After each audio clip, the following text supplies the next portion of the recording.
really happy to be with all of you today. We have some beautiful time together here where we can discuss some things, ask some questions, um, and really just step away from life and really try to do a little bit of soul searching. It's difficult in the busy world we're living in. And we have a beautiful venue. So many spiritual things have also happened in this venue, so I guess we're also drawing on that energy.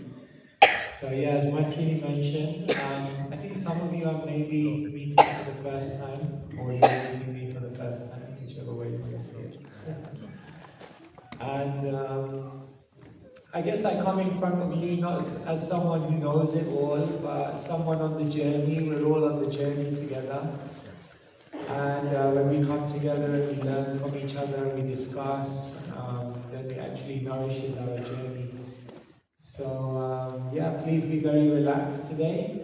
You can ask questions at any point. If you don't agree with something, you can even try and debate me. Well, I will win. But no, feel free. We are a family here, so be totally relaxed. And before we begin a day like this, it's always nice to open our hearts a little bit so that we can really absorb the wisdom that will come to us. Is there a screen on now? Does it say Think Gita on it? So we always, for those of you, can you just put your hand up if this is the first time you're kind of in a Hare Krishna event or a retreat of this nature, just so I can get a sense. Okay. Thank you so much. Okay, now we know who to embarrass. So what we do before we begin one of our gatherings is we just we say a little Sanskrit prayer of gratitude to our teachers. Anything that we're sharing is not produced by ourselves, it's wisdom that we're trying to share from those who have come before us. And so just taking a moment to ground ourselves and be completely present in the room. So it's just a prayer of gratitude. So in your mind's eye, you can also think of someone who you feel deeply grateful for in your life. Om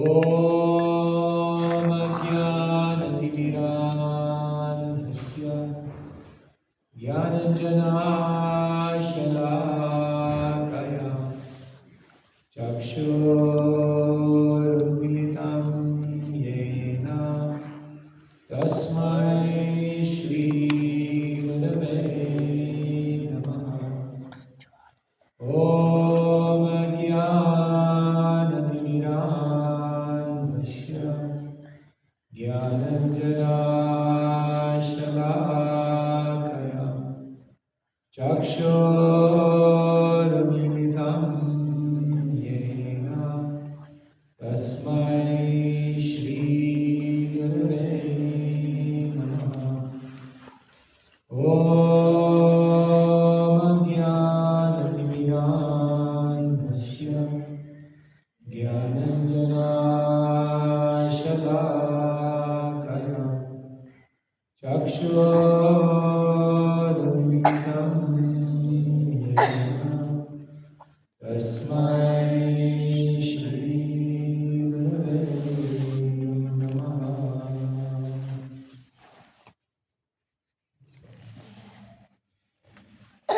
I was just doing an event a few weeks ago, and at the end of it, it was a packed hall. There was maybe many hundreds of people there.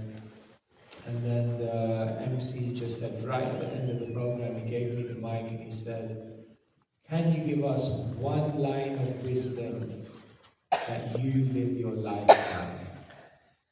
It's like one of those moments where you're put on the spot and there's 500 people in front of you and you have to think back, okay, what am I going to say? And today I'm going to put you on the spot. I want you to turn to the person next to you and share with them one line of wisdom. It's just a line. It's not a sermon. It's not, just one line of wisdom that you try to live your life by, or you would like to live your life by? Can I ask you to do that? Just for 1 minute.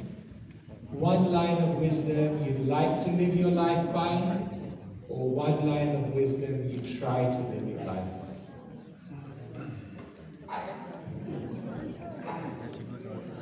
Yeah. Ja, ik spreek wisdom. Ja, ik wil gewoon een beetje over te geven, maar ik weet dat de mensen niet hebben gezien. Echt niet in de wereld, gewoon heel veel zijn, maar wel in de wereld. Dus eigenlijk dat niks voor mij is. Ja, ik bedoel niet dat ik daar ben, maar een beetje baby's is. Alles een beetje dit zien, dat zijn weer wat te doen.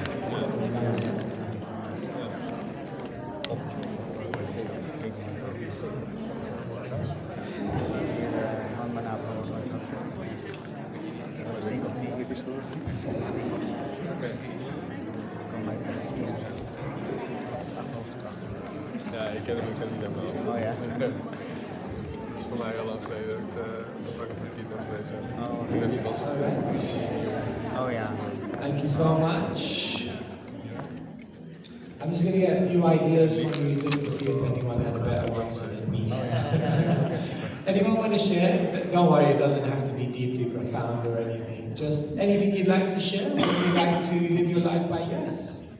Be the change you want to see in the world. Be the change you want to see in the world. That's a beautiful one, isn't it? It's so easy to look around at the world and complain that everything and everyone is wrong. And the net result of it all is we just get frustrated. But if we change ourselves, then maybe we could change the people around us, and maybe with their help we could change the world. So they say the global revolution starts with a personal resolution. Thank you so much. It's a beautiful one. Thank you. Anyone else? Yeah? Yeah?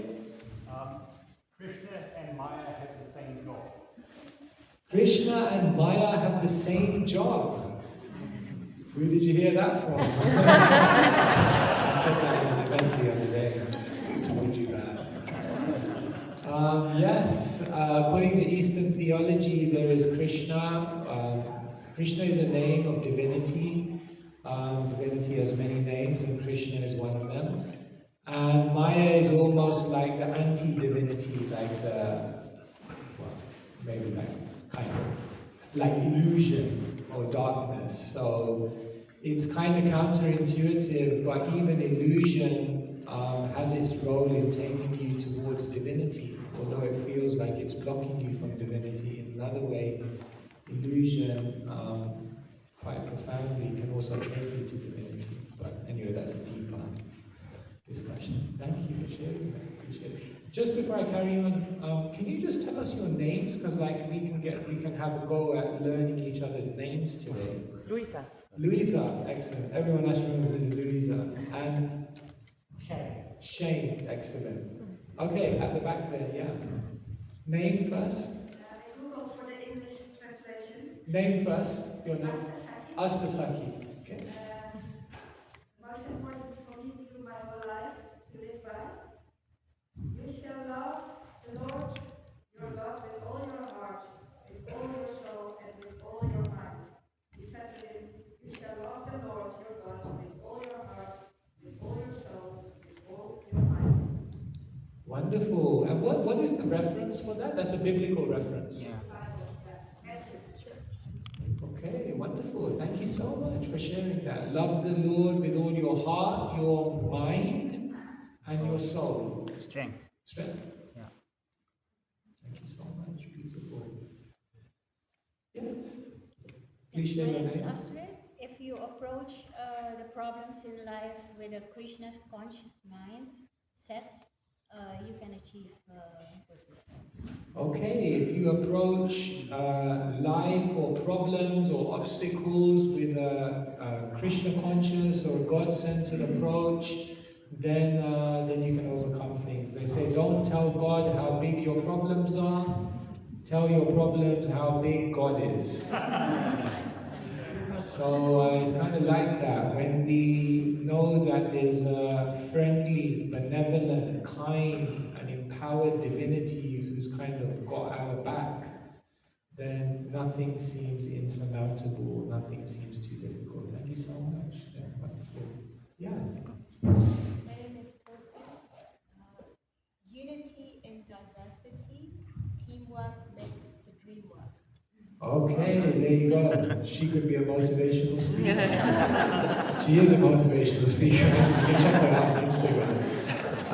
Unity in diversity, teamwork makes the dream work. Yeah, it's incredible how in the world today we almost have this concept that diversity, like we try to remove diversity, because the way people use diversity in the world today is they exploit each other.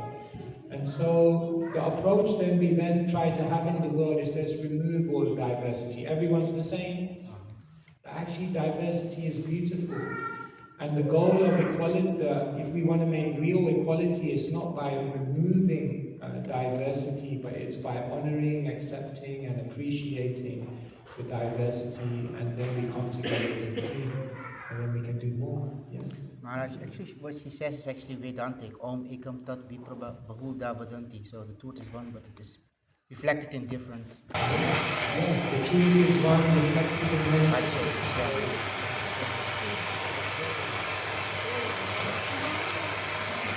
You got it from there, The sound system has crashed. Alright. Sometimes you just have to turn it on and off. Alright, until then.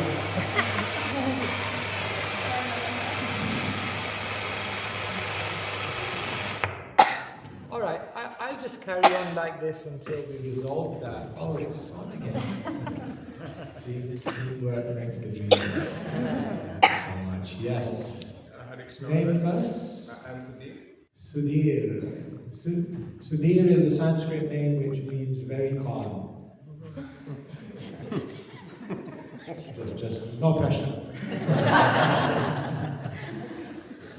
So, make your life fully independent by fully depending on Krishna.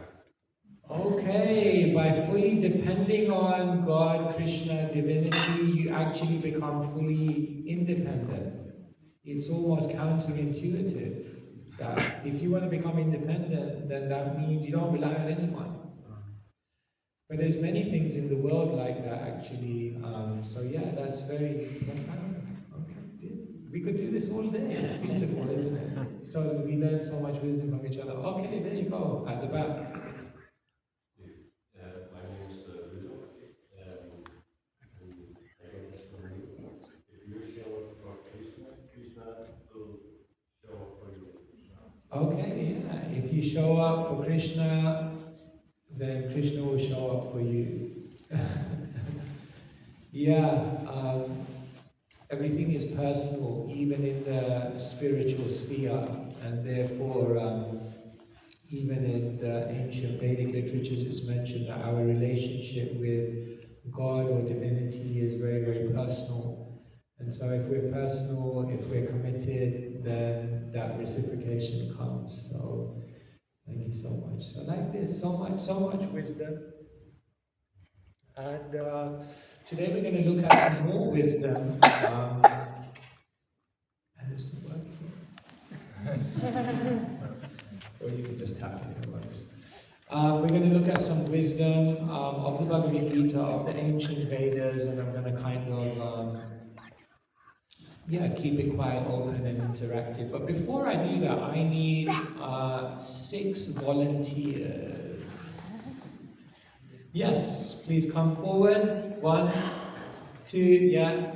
Please come forward. I need 4 more. 3, wonderful. 4, please step onto the stage. 5, okay, great. 1 more. One brave man. Okay, yeah, it's only ladies here. Unity and diversity, okay, Shane. 1 man. Alright, let's have you. Okay, wonderful, wonderful. So give a round of applause to our brave volunteers. that's 7. We got another one here as well. No, that's great. We'll have 7. All right, what I want you to do, Shane, is you go to the edge there, and then if you can just come about here, and just kind of space yourself out. Yep. And just come right here. You'll come right in the middle. You're right in the middle. Don't worry, that's fine. It's absolutely fine. And you can just come off the stage a little bit. Don't worry. You're just as important. You're just as important. But we just need a bit of space. All right, wonderful. Now I want all 6 of you to face this way. And under no circumstances should you turn around until the person. No, you also. And under no circumstances should you turn around unless the person taps you on the shoulder. Okay? Now what's going to happen is at one point the person behind you is going to tap you on the shoulder and they are going to show you something. And all your task is very simple. You just have to look at it, remember what they show you, and then turn around, tap the person in front of you. They'll turn around, you show them, and then they'll tap the person in. Does that make sense? You all look extremely nervous. Don't worry, this is simple. Okay? So Shane, we're going to begin with you. This is Dina behind you. He thinks he's taller than me, but he's not. He's a nice guy. So now, none of you are allowed to look back until you get tapped on the shoulder. Everyone else, I want you to observe what happens and tell me whether you learn any lessons at the end. Go for it, Shane.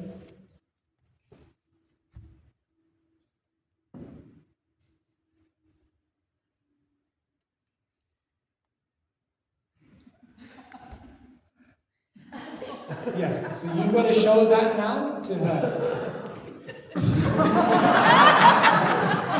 One more. Okay, one more time. All right. Even he's forgotten.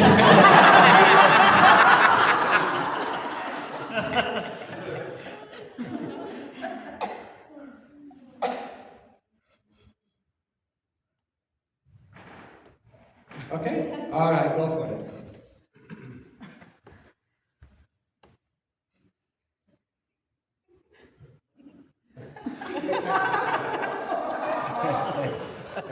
Okay? Okay?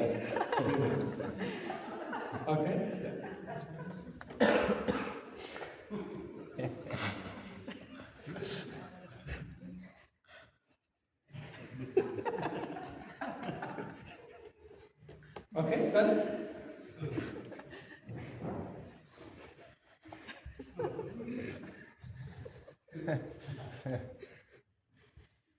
That looks like an eagle.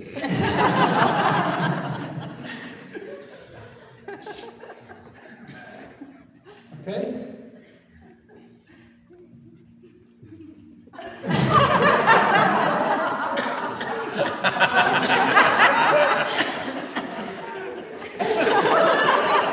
I don't know, I'm also confused. I'm very confused.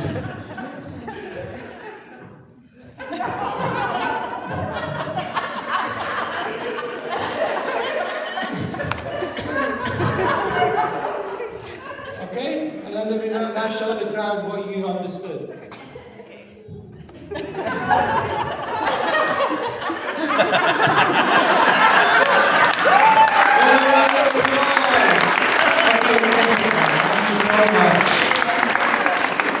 Just wait here at Undervrindavan, and if you come here, and Dina, you come here, let's just see where we began and where we ended up. So this is what we began with.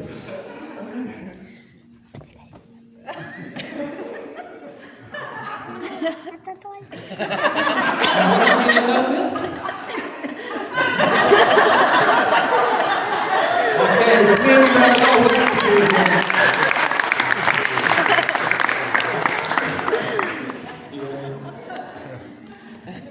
He just told me, he said I was going to plant someone in the middle who was going to mess it up. I said, you didn't need any help with that. Did you learn any lessons from that? Tell me what kind of lessons you learned from that. The narrative changes. The narrative changes. There's a danger that over time, narratives can change. Something that was presented in a certain way can end up becoming presented in a very different way. Very good. Anything else? Yes? Everyone has their own perception. We see something and we all compute it in different ways. It's amazing. Two people can look at the same thing and see something very, very different. Once it said there were a man and a new couple, and they were watching across the street, and there was another couple, and the man came round to the passenger seat, he opened the door, the lady got in, and he closed the door very nicely. And this couple was on the side, and the lady looked at the man and said, "Just see, the marriage is new." And the man looked back and said, no, the car is new." So it's amazing how we see the same thing, but we see something very, very different according to our consciousness. Yeah. I think everything goes through the filter of our mind. Yeah. It depends on what we have inside of us, and then we just transfer it. Yeah, we filter everything through our mind, through our experiences. Thank you so much. Yes. Memory is very short. Our memory is short. Don't worry, nothing personal to anyone here, but clearly our memory is terrible. Yeah. Not following instructions properly. Yes. We were given guidelines. We're told to do things in a certain way, but we have this tendency to be kind of lackadaisical or kind of inattentive. Thank you. Yes. We easily make mistakes. We make mistakes. Let's just say it. Make a mistake. What to do? That's the Saki. You just fill in what you get. We fill in what we forget. That's a good one. You kind of like, you saw something, you can't quite remember it, but you have to communicate something to the next person, so it's kind of like, okay, we'll just make something up and pretend I know what I'm talking about. Interesting, yes. How it lifts our spirits when we play together.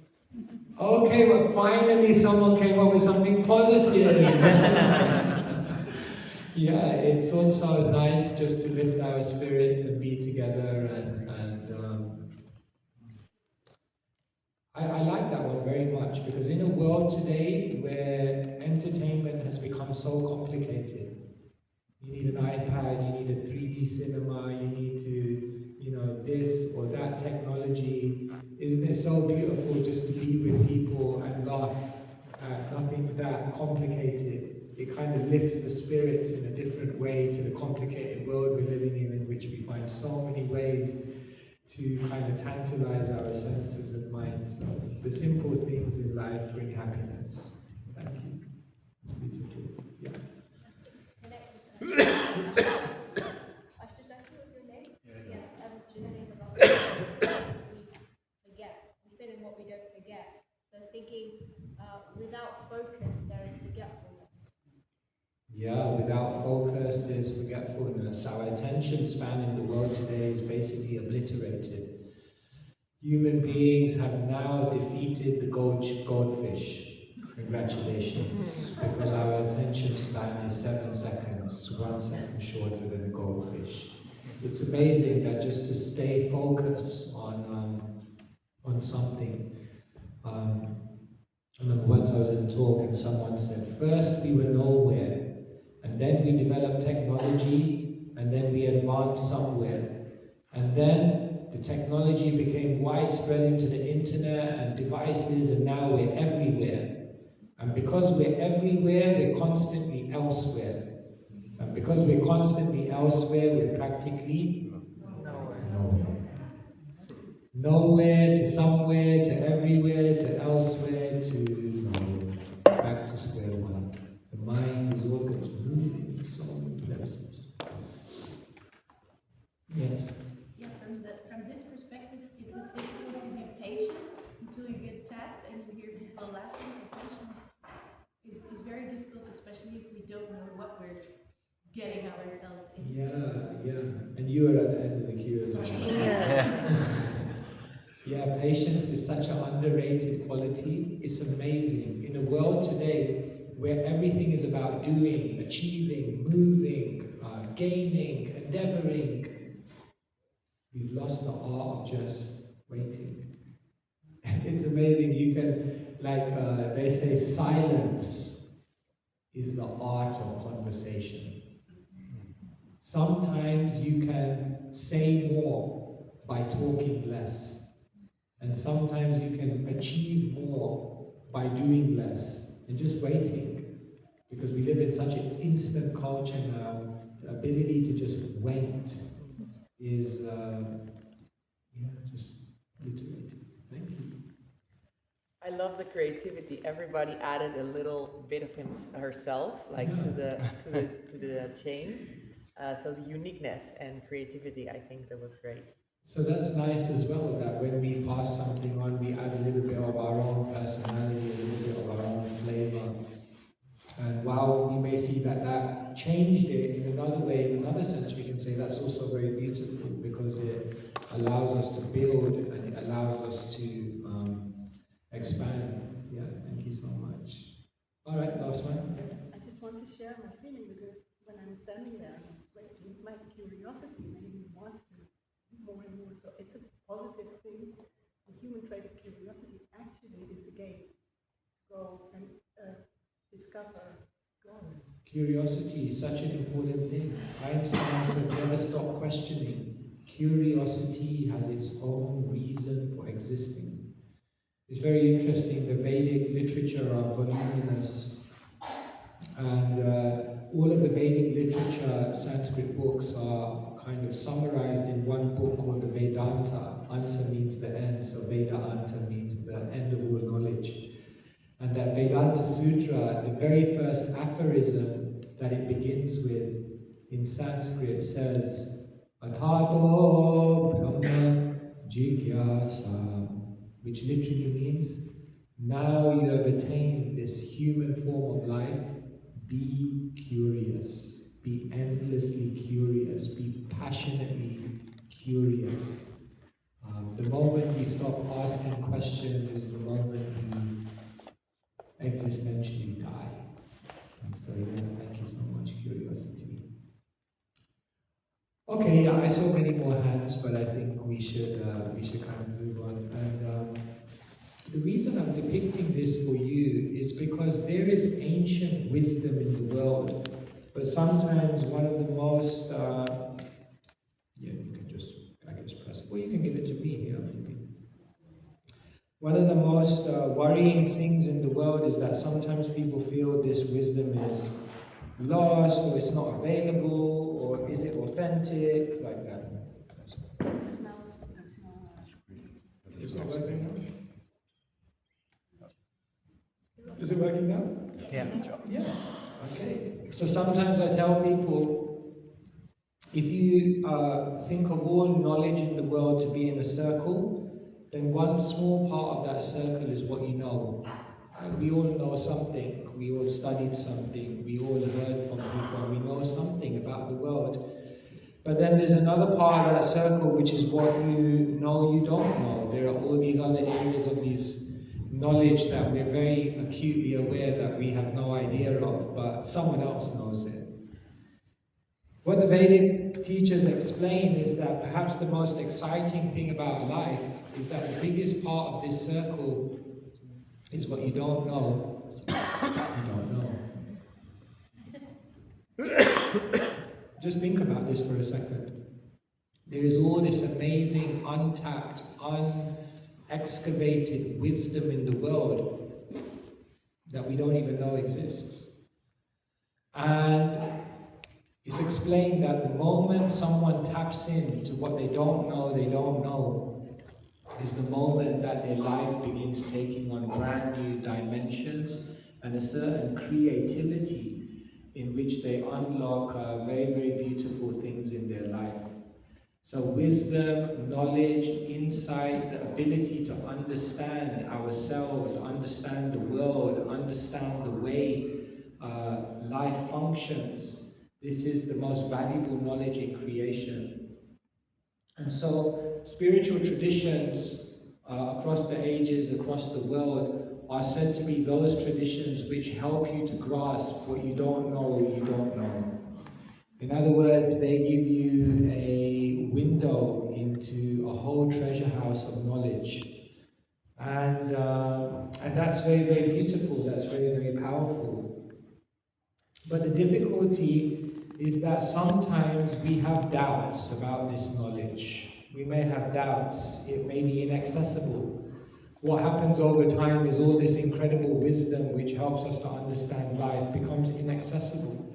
It's said, for example, that the Vedas are hundreds and thousands and millions of verses long. But practically today we only have access to a very, very tiny portion of those original manuscripts. Later on I'll show you some original manuscripts that, of the Vedic literature. But the first problem with wisdom is that it becomes inaccessible. We just don't have access to it anymore. Or if we don't, even if we have access to it, we don't know the language and therefore we can't read it. The next problem is that even if you can access something, the danger over time, as we saw in this exercise, is that things get changed. It's inaccurate, it's not authentic, it's not really presented as how it was originally presented. And therefore, in one sense, wisdom can lose its power when it gets changed. But then even if we can access the knowledge and it's accurate, the next problem that we may face in our endeavor to find wisdom is that we don't know how does that wisdom relate to our lives. We kind of can read these very, very high books and then we think, well, how does that relate to like what I'm going through today? We don't know how to translate it into our life. And even if we can see the relevance, the next problem is that we don't know how to actually live it. I access it, I understand it, I can see its relevance, but how do I now apply this knowledge so that it can help me in my life? And for these four reasons, there's so much incredible wisdom in the world, but practically most people are not able to benefit from it. Because either they can't access it, or they can access it but it's inaccurate, or they just don't see the relevance, or they're not taught how to practically apply it in their lives. And therefore, any place where you can go, where you can overcome these obstacles and find wisdom is a very, very powerful place. And that's basically what we're trying to do in Gita. Because here, see, these are the obstacles. And what we try to do in initiatives like Think Gita is first we try to make inaccessible knowledge accessible. Put your hand up if you know Sanskrit. Little bit? Little bit. It would be practically, I also don't know Sanskrit, it would be practically impossible for any of us to read the literature, but then what the teachers do is they translate it. They try to translate it in a very accurate way. You'll see that we have a Bhagavad Gita here. And later on, if you haven't got a Bhagavad Gita, you can go and have a look. And it's called Bhagavad Gita as it is. Because the way that it's translated and the accuracy with which it's translated is kind of, it's given. You can see the accuracy there. And then what we do with these teachings is we try to give you life lessons. We try to explain how everything that was talked about 5,000 years ago, the questions that people were asking 5,000 years ago, the difficulties they had, are the same things, needs, interests, and concerns that we have today. And then we try to make it very, very practical. So that's why gatherings like this are so important, because it gives us an opportunity to learn this wisdom. And here we tell people there are three ways in which people learn in this world. The most intelligent or the least intelligent have to experience something to learn it. We have to go, in English they call it the school of hard knocks. Sometimes your parents tell you something and you're like, no, and then it all happens and they come back and they say, I told you so. But when I told you, you didn't listen, you had to experience it. So experience is a powerful teacher, but experience is also a painful teacher. And if we can avoid that pain, it would be better. Therefore it said, better than learning by having to experience is if you can learn just by seeing someone else experience it. Then you're wiser. Then you don't have to go through it personally. You kind of look around, look at people around you, and you're kind of like, okay, yeah, I can learn from this. I don't need to go down that route. But it said even higher than that is when you can learn just by hearing. You may say, how can we learn just by hearing? We have to see it, we have to experience it. But actually, no. According to the ancient Vedic teachers, our intelligence and our consciousness is so evolved that we actually already know what we should be doing. And what happens is that when you hear the knowledge that comes from an authentic source, when you hear it, if you're able to absorb it and deeply reflect on it, then what will happen is it will awaken your innate spiritual consciousness, and you will immediately be able to internalize that knowledge. Because actually everything that we're teaching you or sharing with you, you already know it. Isn't that amazing? The Bhagavad Gita explains that every soul is full of knowledge. But what's happened is that over time, that knowledge has become covered. And so, if we just learn to hear very well, it's difficult to hear nowadays, isn't it? Just to like sit and listen to the guy in orange who just goes on and on and on. It's a little bit like that. It's like nobody listened to us in our life. When you were a kid, your parents didn't listen to you. When you were at school, your teachers didn't listen to you. When you went to work, your boss didn't listen to you. When you got married, you know better than me. When you grew up, your kids didn't listen to you. And when you're old, nobody listens to you. So it's like throughout our life, nobody listens to us. It's so difficult to just listen, to just hear. To say like, I'm just going to let my mind stop wandering, and I'm just going to try and drink the sound vibration and hear. So, my mum always said to me, God gave you 2 ears and 1 mouth. That should tell you something. So, if we hear twice as much as we try to communicate or express, then actually we become very, very wise. It's interesting, the Sanskrit word for a learned person is Bahushruta. Bahushruta. This is the name for a learned person in Sanskrit. And literally, Bahu means much, and Shruta means heard. So literally, a learned person is one who has heard many things. Not just heard with the ears, but to hear with the heart. And so, this knowledge is very powerful. Here are some ancient manuscripts. This is, believe it or not, a 500-year-old manuscript of the Bhagavad Gita. It was written on these kind of ancient kind of palm leaves. Very, very beautiful. This one is a very beautiful manuscript of the Bhagavad Gita. This is 1 page, and every page has a unique border. And this is written actually in gold. It's written in gold. And you can imagine, if you make a mistake, that's it. What do? There's no control Z, you know?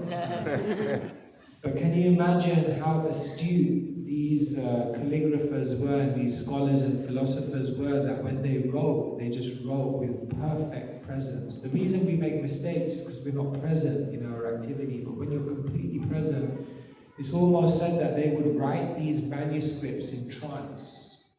They were so absorbed. It's very beautiful, very beautiful.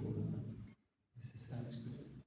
So Sanskrit is very, very beautiful language. It's very, very logical.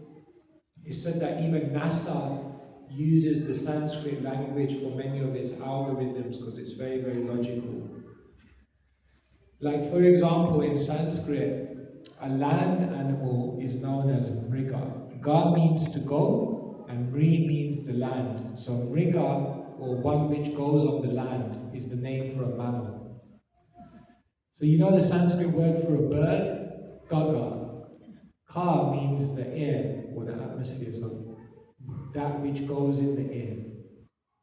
So a land animal is known as Mriga, a bird is known as Gaga. So do you know what a tree is known as? Naga. No go. Doesn't go anywhere. And a prison, do you know what a prison is known as in Sanskrit? Durga. Mriga, Gaga, Naga, Durga. Durga means literally difficult to go. So a prison is difficult to go in and difficult to get out. Therefore, a prison in Sanskrit is known as Durga. So like this is it's a very, very interesting language. I'll just share one other one with you. The Sanskrit word dvija. Ja means to be born, and dvi comes from like the English like two. So dvija literally means to be born twice. So there are different things in Sanskrit which are known as dvija. One of the things which is known as dvija in Sanskrit is the teeth. Because your teeth come and then they fall out, and then you put it under your pillow and the tooth fairy comes. And then you get another set of teeth. Therefore the teeth are known as dvija. But the other thing in Sanskrit that's known as a dvija is a chicken. Because first the egg is born from the chicken, and then the chicken comes out of the egg. So it's born twice. Therefore a chicken is known as dvija. So anyway, I'm not going to give you a whole lecture on Sanskrit linguistics here, but it's very beautiful. It's a very, very logical language, very humorous language, and very deep language. You know, like for example, in English we have one word, friend. But in Sanskrit, do you know how many words there are for a friend? I think there's about 70, depending on what type of friend it is. If it's just an acquaintance, then it's a certain type of friend. If he's like your real good friend, then so like so it's such a detailed language. So like this Sanskrit wisdom is there. These are some of the manuscripts.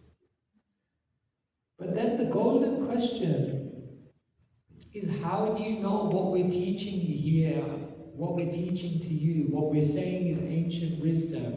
How do you know that this is authentic? Why have you given up your whole day to listen from this guy?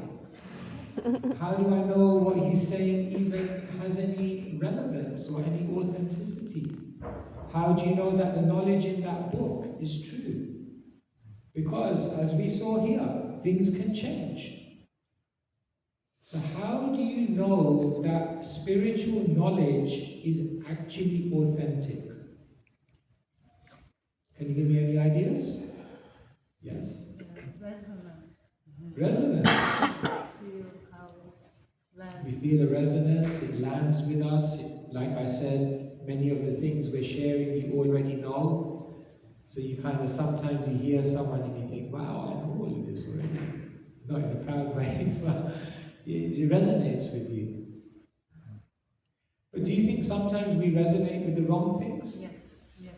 It requires the fine-tuning of this, I call it an instrument now. Yeah. It really is very important. Yeah, so the more we fine-tune our consciousness and we fine-tune our perception, then we can resonate with something which is authentic. Thank you. Yeah. Anything else? How would you prove that this is true? Yeah, we're just experimenting. I think because there's parampara. Okay. Knowledge is So this Sanskrit word, your name, sorry? Tamara. Tamara is mentioned in Sanskrit. Okay, yeah, I'll repeat it, yeah. So, oh, is there another mic? Is there a second mic? No second mic. I'll repeat. Tamara said because there's a parampara. So for those of you maybe not familiar, parampara is a Sanskrit word. It's a nice word, parampara. It literally means one after the other. And parampara basically means a spiritual line of teachers. And so how do we know that this knowledge is authentic? Because there was a teacher who heard it from the source and they assimilated it and then perfectly communicated it to the next teacher, to the next teacher, to the next teacher. And because we're receiving it from someone who's in a direct line of teachers, therefore it's authentic.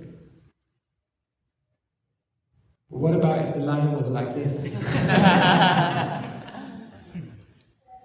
Good, no, it's a good point. I'm just doing some ideas here. Yes, it's practical, applicable. It's easy to put it into practice. You can put it into practice, but there's many things. I could tell you how to, I don't know, there's many things I could tell you and you could put it into practice, but how would you know that's true? The result. Okay, what's the result? What result proves that spirituality or spiritual knowledge is authentic? What result should we be looking for? Humility. Okay, a change of character. Happiness. Okay. But sometimes people, they do something which is kind of illusory and it makes them happy. So how do we know it's true? How do we know this is authentic spiritual knowledge? Yes.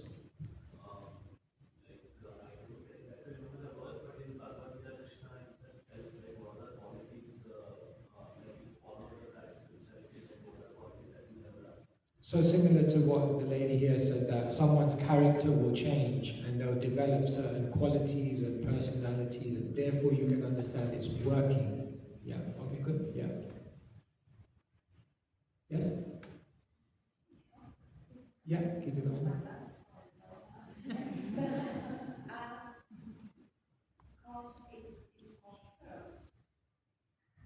Because it's? Confirmed. Arjuna said, previous acharyas always say the same thing, and Ramanuja, etc., etc. So it's confirmed by authorities. Okay, it's confirmed by authorities. Many things have been also confirmed by other authorities in the world that are not necessarily so. Okay, I'm just playing, being the devil. It's based on principles that are universal. So It's based on principles that are universal, okay, so it's available, accessible to everyone, but how does that confirm that it's true? it applies in all situations. Okay, it doesn't need to change, like it's eternally, it's always relevant. Okay, good. Yeah. For instance, we look at the figure the fruits, his spirit, what he does, the consciousness, the effect he has, the changes, the peace or the not lasting peace, but some innate, Of the person who's teaching you. Yeah, the guru or the So the person who's giving you the knowledge, you kind of look at them and say like, well, what has it done for you? And if you see some change in them, then you can kind of have that faith that, well, it's changed them, so it might change me as well. So we look towards people who embody that. Exactly. And yeah, okay, good. Yes? You can feel it in your body. Mm-hmm.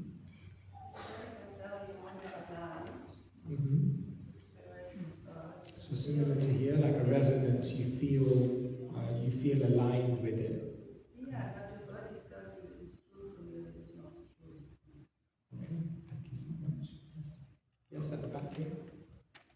Yes, no, yes. It's the only thing that doesn't change, it doesn't go away, everything can change, but authentic spirituality inside yourself doesn't change. Okay, brilliant. Okay, yeah, last one. 12 times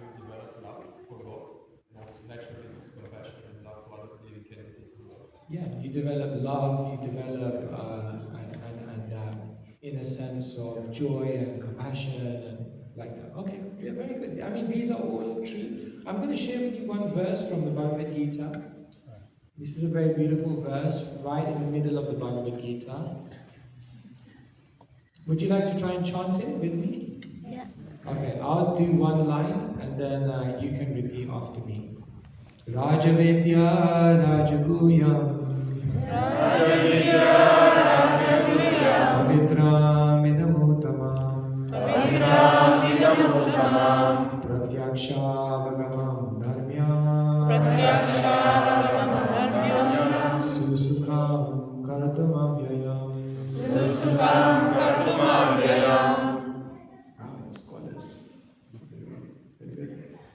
This is the translation. This knowledge is the king of education, the most secret of all secrets. It is the purest knowledge, and because it gives direct perception of the self by realization, it is the perfection of religion. It is everlasting, and it is joyfully performed.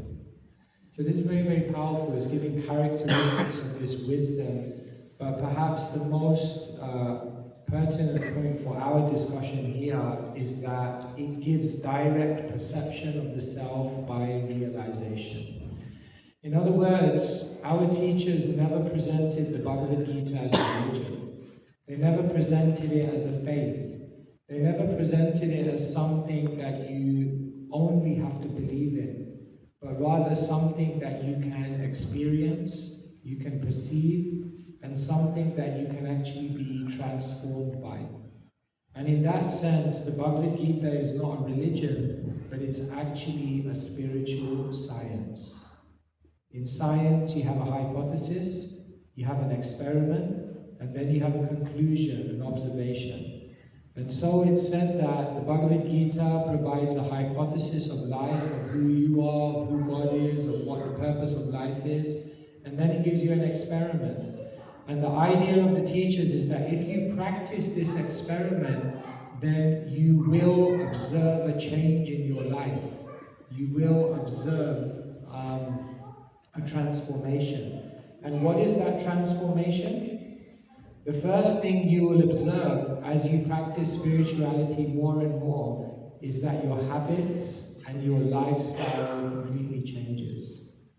Most of the world is like struggling with habits, struggling, like addiction, for example, is a huge thing now. And all of us struggle with this at some point in our life. Habits are so hard to get rid of, isn't it? They say even when you take the H away, still a bit remains. And even when you take the A away, still a bit remains. And even when you take the B away, still it remains.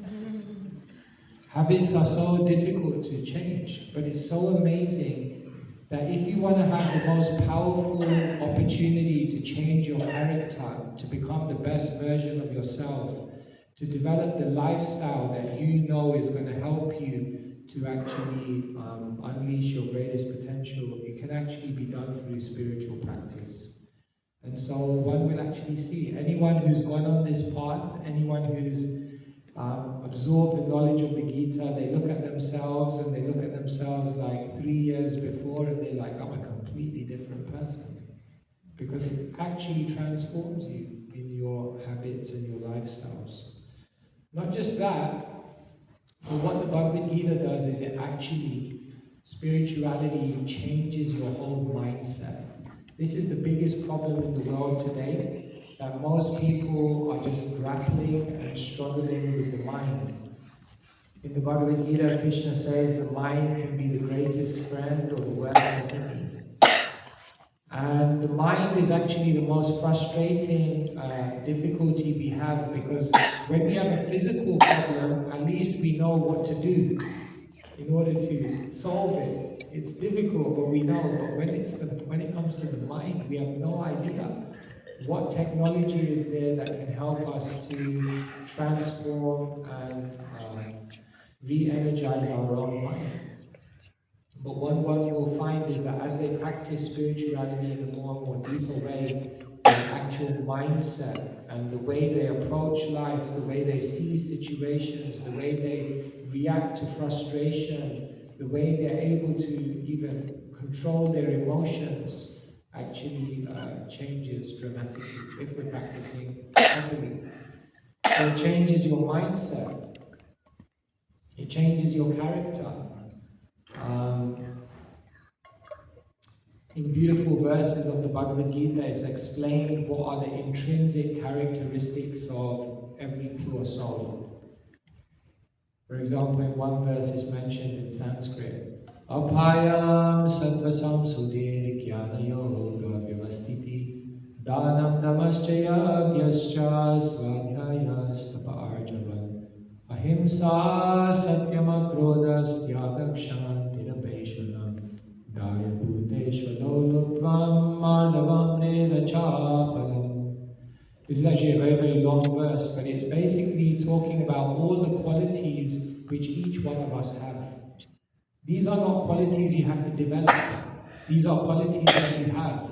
Abhayam, fearlessness. Imagine that.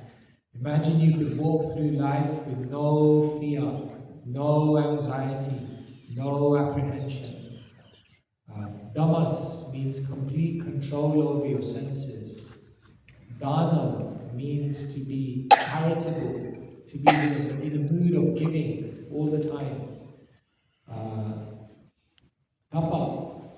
Tapa is an interesting one. It means austerity.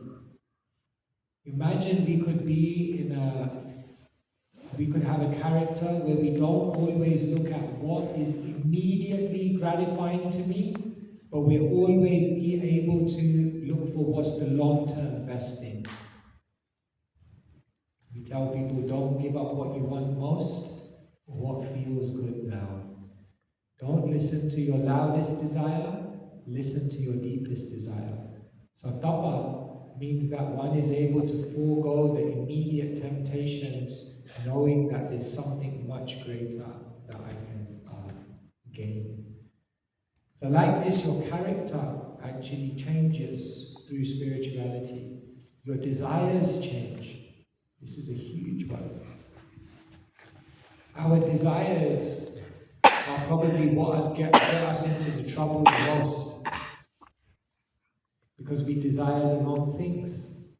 We desire the wrong situations. We desire things which we feel will make us happy, but which are going to ultimately be harmful to us.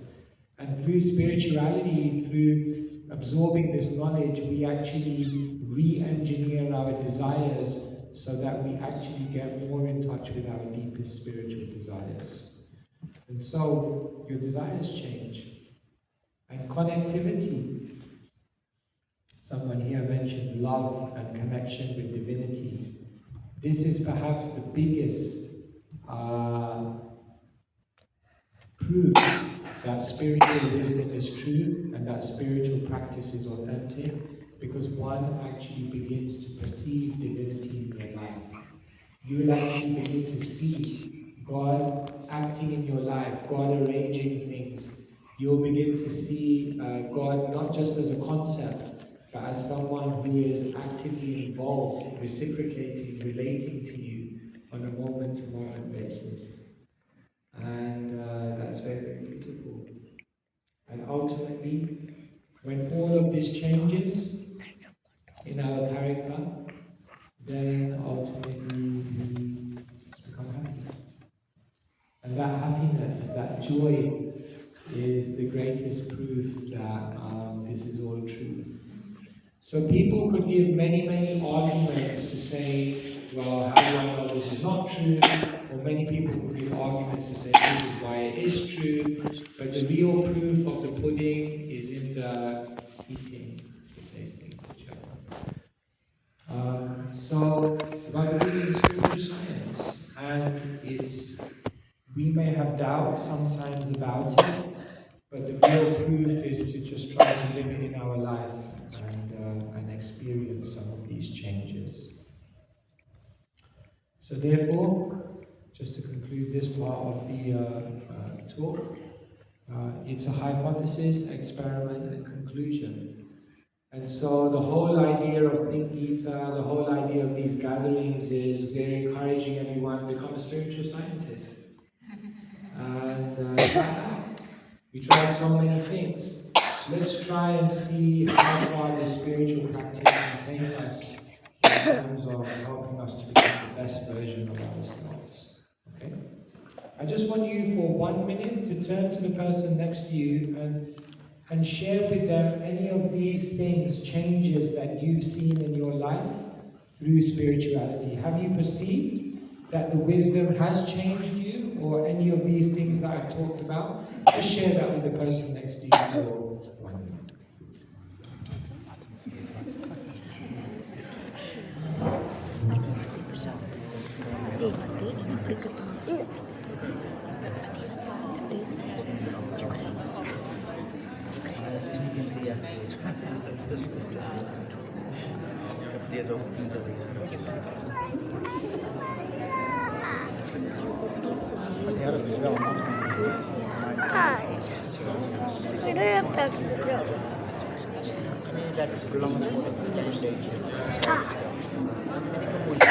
And then kind of, yes, that will help us to go a little bit deeper. So yeah, would anyone like to ask any questions? Yeah. Yeah, so mostly we actually do know what is good for us, I think.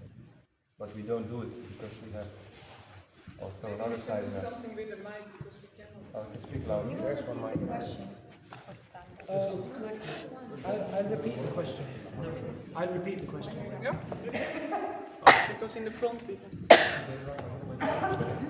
Maybe the one with the question can come in front. Okay, so my question was, like, mostly I think we do know what is actually good to do, but still we act upon another voice inside of us. So how do we make the right choice, or what can we do to change that?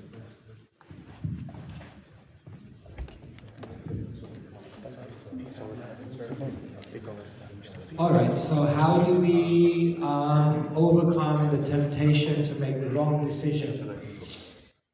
In that moment when you know what you should do and we end up making the wrong decision, how do we overcome that?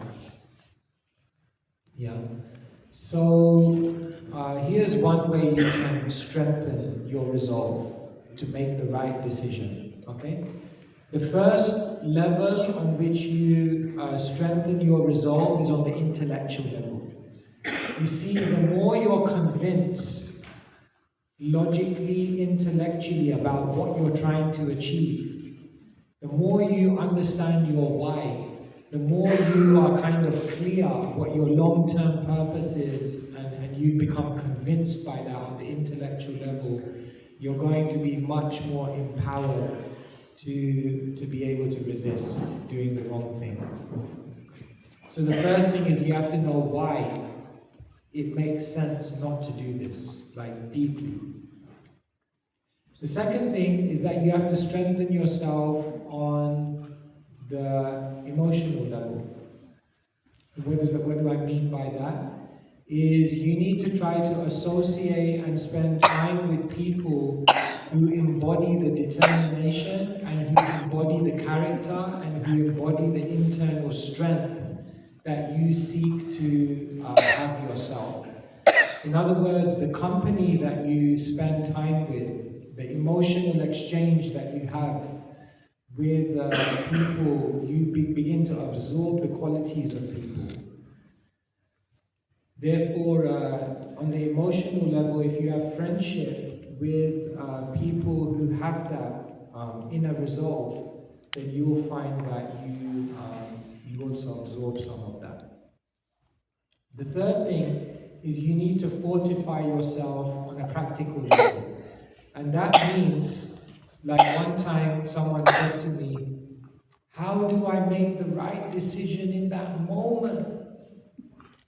And I looked at him and I said, if it already got to that moment, you're already too far gone. In other words, you have to structure your life in such a way that you don't get to places where you may be tempted to make the wrong decision. Does that make sense? We tell people, protect the fences that protect you. And therefore, if, for example, if you're trying to overcome an addiction of something, then you don't associate with people, places, environments, or situations where that is going to be triggered. And oftentimes what happens is we just expose ourselves to too much of the negative stimuli that then drives us away. So on a practical level, create a situation in which you won't be tempted. And then the deepest level is the spiritual level. And what happens is the best way that you can always make the right decision and not be led away by temptation is by connecting with your deepest spiritual joy and happiness and spiritual taste. And when you have that spiritual connection, then the material mind, which comes up with so many options, becomes basically disempowered.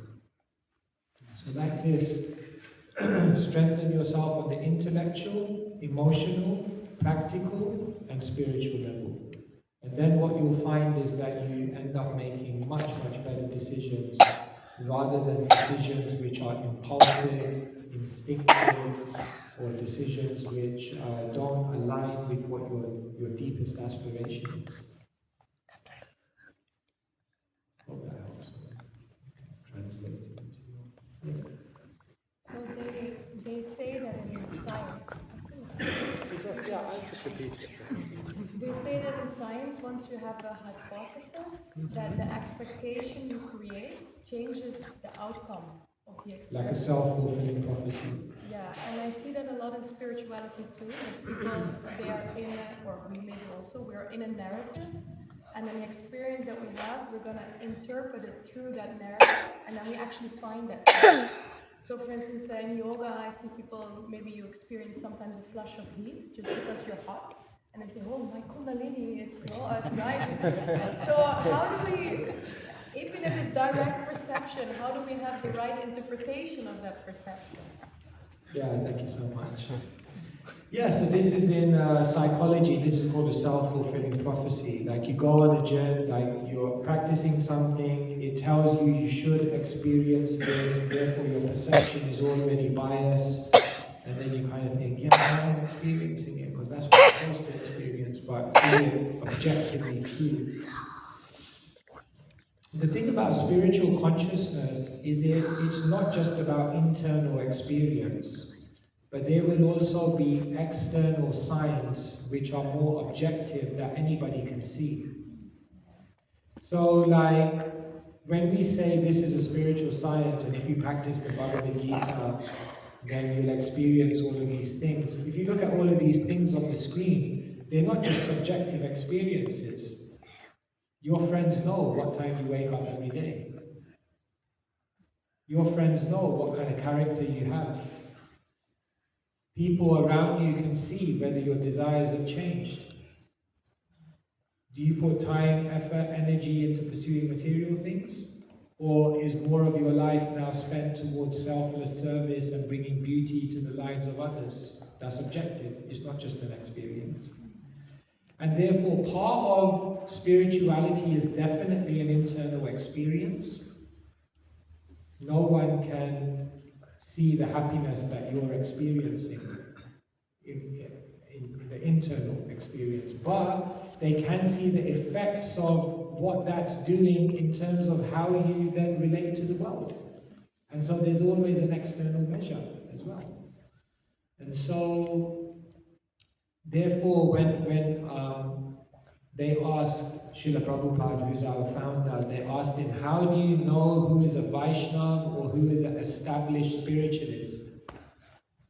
And it's interesting, he just said that person will be a perfect gentleman or a perfect gentle lady. He didn't say anything esoteric, it wasn't anything like, yeah, their chakras will be rising, this and that. He said, no, you'll know because there'll be a perfect gentleman or there'll be a perfect gentle lady. In other words, they'll have humility, they'll have compassion, they'll be truthful. And those things, you can't fake it. Because,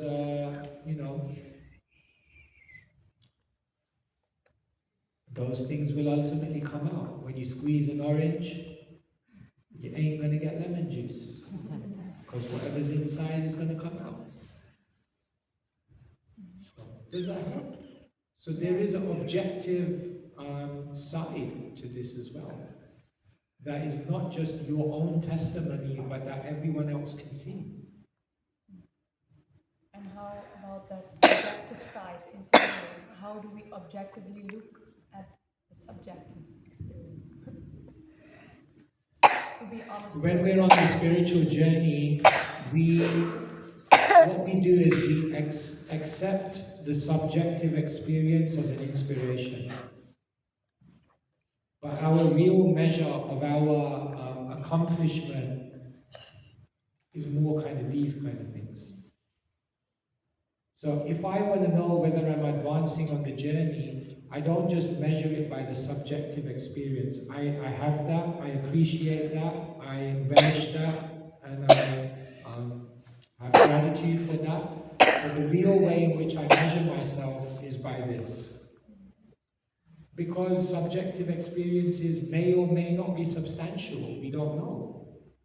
But if it comes, we don't need to judge it, we just accept it. But when we want to assess ourselves, we assess ourselves by this. Does that make sense?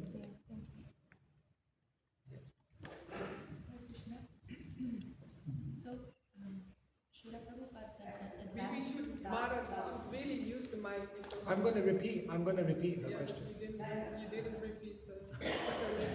Oh, I thought she was loud enough. She wasn't. Okay, I'll repeat everything.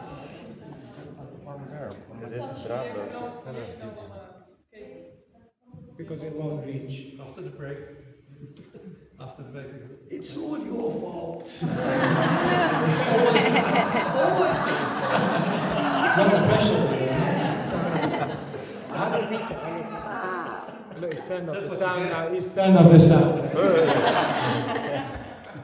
Don't make the sound guy angry. Yeah, go on. I'll repeat it. So, Srila Prabhupada says in the Nectar of Instruction that the advancement in Krishna consciousness or God consciousness is dependent on the attitude of the follower. And on the first day of your arrival, you talked about Mishta Bhakti, like mixed Bhakti, and then you said the answer is sincerity. So I'm wondering, like, if we are assessing ourselves on these ladders, then how does the attitude of sincerity or sincerity come into play? Alright, I'll repeat. So our spiritual teacher, he said that advancement in the spiritual path is dependent on attitude and sincerity. And here I'm saying that all of these things are the measure of our advancement. So the idea is that your attitude, your sincerity, and transformation on these levels are interconnected.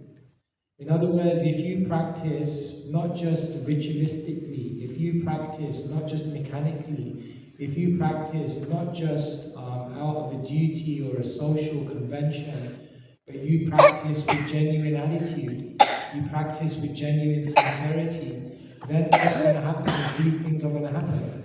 Sometimes people say, I've been practicing the spiritual path for so long, but my character is not changing. But it's not possible. It must mean there must be a deficiency in one's attitude or the attention with which they do something. So in spiritual life, we have the action, but underneath the action, we have the attention and the intention. And oftentimes people just think I'm doing the action. What's going on? But that's a vehicle of your attention and intention. So that must be there. So yes, it's not just about mechanically doing the spiritual practice, but it has to be done with a sincere heart and with a sincere desire. And that means to practice the spiritual path for the real thing. Because sometimes what we can do is in a spiritual path, we can actually just be on the spiritual path trying to fulfill material desires. And we do it through a spiritual path. then you'll get something, but you won't get the real gift. And therefore, the sincerity and the attitude means I'm in it for the real thing. I want to actually experience selfless divine love. And then all these things. Yes? The intention, Maharaj, can you elaborate? Because is spiritual intention or spiritual upliftment intention also selfish? Or what should be the right intention while doing the spiritual process? Any spiritual process? The Bhagavad Gita explains that the deepest quality of the soul, the most inherent, intrinsic quality of the soul, is to serve. When we serve, then we actually experience happiness. But when we try to, or when we live in a way that we're very selfish, then we become miserable. And therefore the intention, the pure intention with which to practice spirituality or the Krishna consciousness is an intention of selflessness, an intention to serve. That I'm doing whatever I'm doing with the intention that I can actually selflessly serve in a better way. And when that intention is there, then incredible transformation takes place. But if we do spiritual activities with a selfish desire, then we may not experience much transformation. So the intention should always be selfless.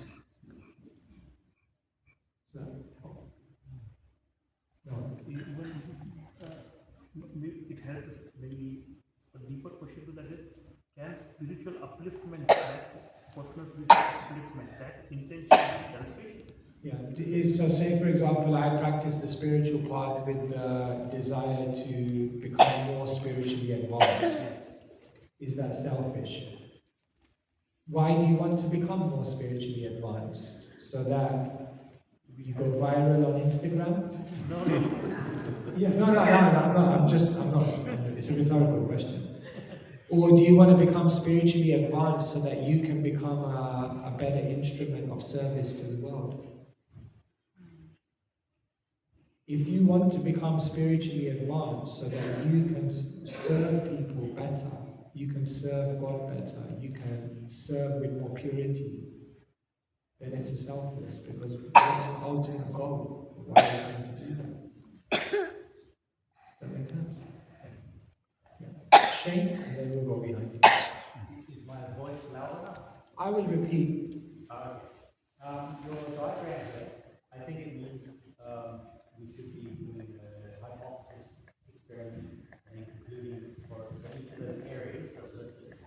Is it like a step by step? These are not step by step, these are just different components, and it's very interesting that everyone's spirituality will evolve in different ways, and everyone is stronger on different aspects.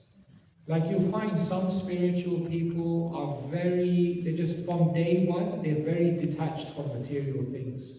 Like not interested at all. But they may struggle with their character.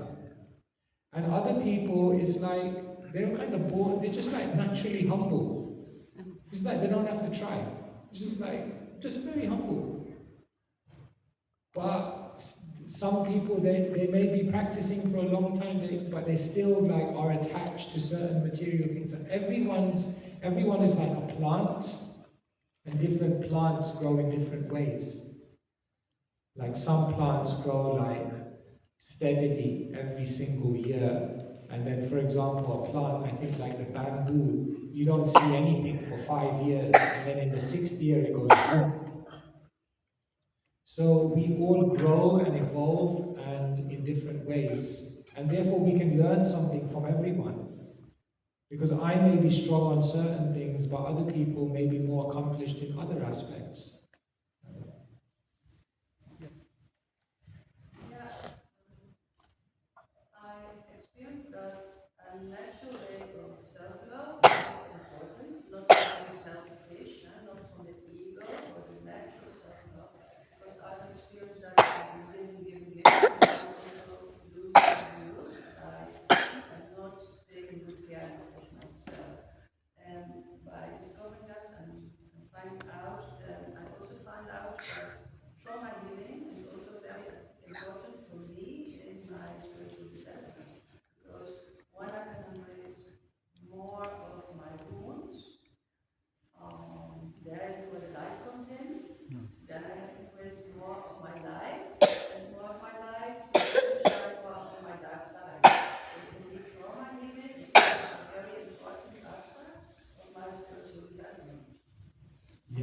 so much for raising this. Yeah, they looked at the most compassionate people in the world, and they found one common quality among all of them, that they all create boundaries in their life. And it almost feels counterintuitive. Like if you're compassionate, you don't have any, but you just give.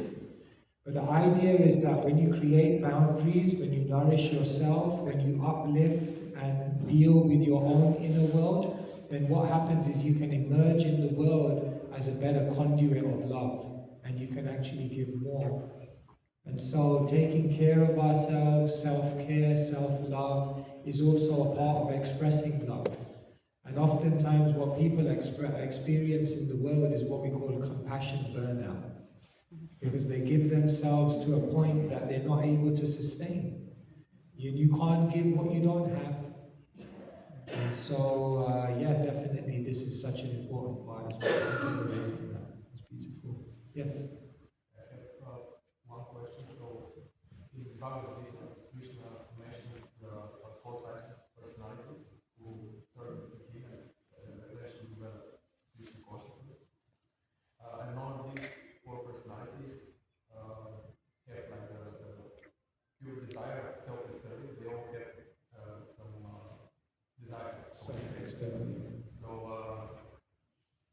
is it wrong that, let's say, somebody has certain desires and turns to Krishna? Yeah, thank you so much. Yeah, so in the Bhagavad Gita, there's a famous verse where Krishna says, 4 types of people begin the spiritual path. 4 broad types of people. One is someone who's distressed. The second one is one who desires prosperity or wealth. The third one is one who's inquisitive, who wants answers. And the fourth one is one who's actually searching for God.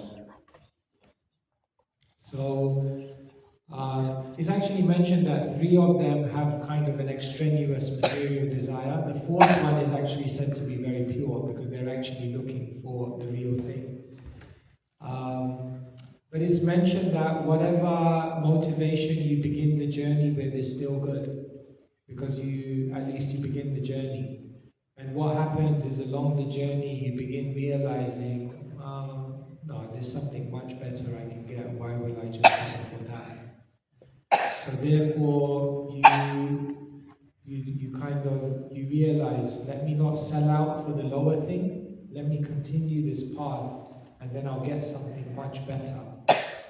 So yeah, in the beginning people often come, Srila Prabhupada actually explains that most people in this age come because of distress. And we're looking for some kind of comfort, some sense of answers, some kind of solace for our heart. And that's what generally drives us to the spiritual process.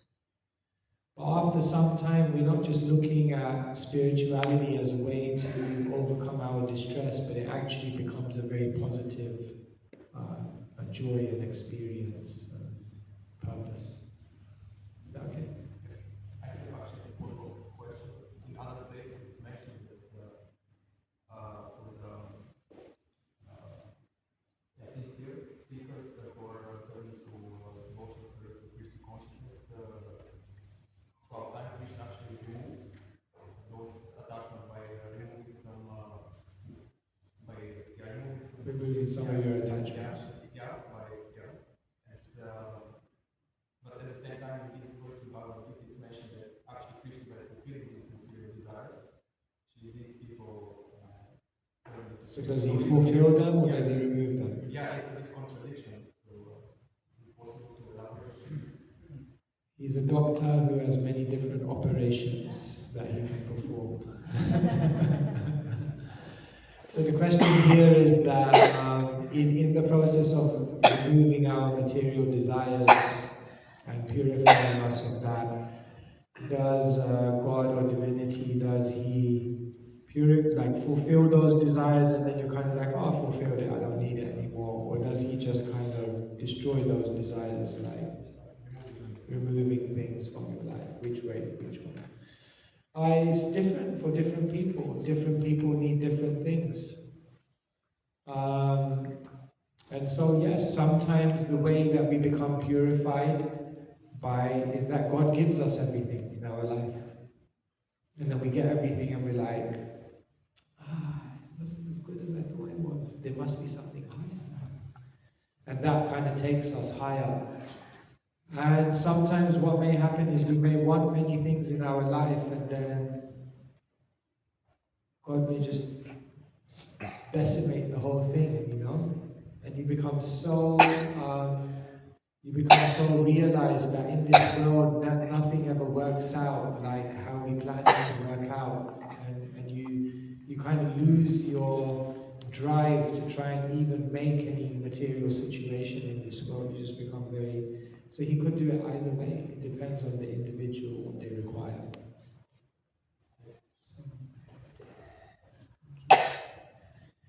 All right. Any last question? Anyone have? Okay, that's the last one. Yeah, you mentioned, I think it was on Sunday, about some scripture of Vishwanath Chakravarti Thakur, and you were actually alluding to the measurement of how to measure one's spiritual advancement. Huh? Yeah. Progress, yeah. Yeah. But is it? I'm wondering, is that something which a guru does? You know how to measure, but because how can I measure? Is it up to me to measure someone or myself? How can I do that? I'm ignored myself, so how can I do that? So, okay, thank you so much. So we're advancing on the spiritual path, and there are certain measures of how you advance and what happens along the journey. So who is it that should assess us? Is it ourselves, or is it a teacher? How? Because it seems like it can't be ourselves, because we're kind of like not pure, so how do we know? Actually, it's mentioned that you assess yourself with the help of a teacher. So the teacher guides you, the teacher helps you, the teacher gives you feedback, and then ultimately you look into your own heart, and you will be able to see with the wisdom and through their guidance how much progress you've actually made. Okay. So it's not either or. It's not that now I'm on the spiritual path, someone else is going to assess me, someone else is going to tell me what to do, and I don't need to use my intelligence anymore. No, you use your intelligence, but your intelligence alone won't be able to unravel the situation. You will also need help, insight, feedback, and support from someone else who can see your life outside of your perspective. So both. Thanks. Is that okay? Yeah. All right, everyone. So thank you so much. So here we are, just sharing a few ideas with you. And we'll have more time later on in the day to kind of have a bit more discussion. Just to kind of give you a taste of, maybe we can just give everyone like a 3-minute break where everyone can kind of just stand up, stretch, do what you need to do. And then what we're going to do is we're going to have a poem. Would you like to hear a poem? Yeah. Poetry is very creative. So we'll be introducing our resident poet. And then we'll have a little bit of singing. And then we'll have lunch. Is arriving. Not that you noticed it. Because you're so focused on the philosophy, there's nothing else. It's in your mind. But we do have a beautiful lunch here for everyone, and then after the lunch we'll have some more things which we'll tell you about. Do you need to make an announcement, Andri? Yes, Chitraleka wants to make an Oh, announcement. Chitraleka's going to make an announcement, and then we're going to just stretch a little bit, and then move on.